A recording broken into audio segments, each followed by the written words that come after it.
দুনিয়ার এই কষ্টের বদৌলতে জাহান্নামের কষ্টকে চিরতরে মাফ করে দিন এবং আমাদের সকলকে ক্ষমা করে আমাদের নামগুলো জান্নাতুল ফেরদাউসের লিস্টে অন্তর্ভুক্ত করে নিন।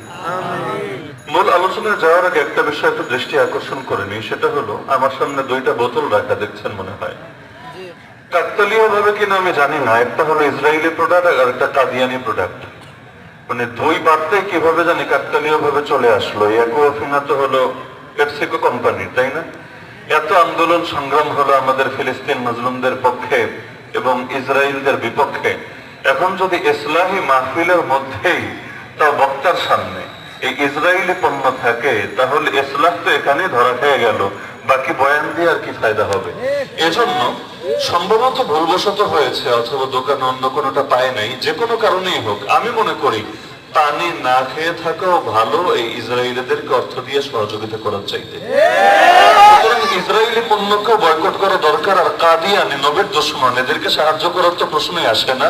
এই দুইটা জিনিসকে বয়কট করা দরকার। তো চাইলে আমি আগেই ফেলে দিতে পারতাম, কিন্তু কথা শুরু করার পর ফেললাম এ কারণে যাতে করে দাওয়াত হয় সকলের জন্য, ব্যক্তি জীবনেও যাতে আপনারা যথাসম্ভব একান্ত যদি কখনো চূড়ান্ত পর্যায়ের মাযুন না হয়ে যান, তাহলে কাদিয়ানি পণ্য ব্যবহার করবেন না, ইসরায়েলি পণ্য ব্যবহার করবেন না।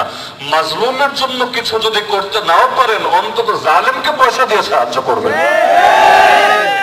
তো মাহফিলের শিরোনামে যেহেতু ইসলাহি মাহফিল, আল্লাহ রাসূল সাল্লাল্লাহু আলাইহি ওয়াসাল্লামকে আল্লাহ তাআলা যে পাঠিয়েছিলেন চারটা কাজ দিয়ে। এক নম্বর কাজ আল্লাহ তাআলা বলেন, হুয়াল্লাযী বা'আথা ফিল উম্মিয়িনা রাসূলাম মিনহুম, তিনি সেই আল্লাহ যিনি রাসূলকে পাঠিয়েছেন এক নিরক্ষর জাতির ভেতরে। কেন?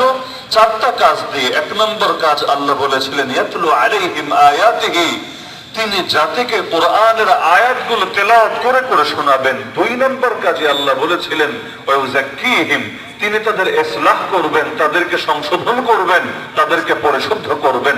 তাহলে নবীর অন্যতম দায়িত্বই হলো উম্মতকে সংশোধন করা, পরিশুদ্ধ করা।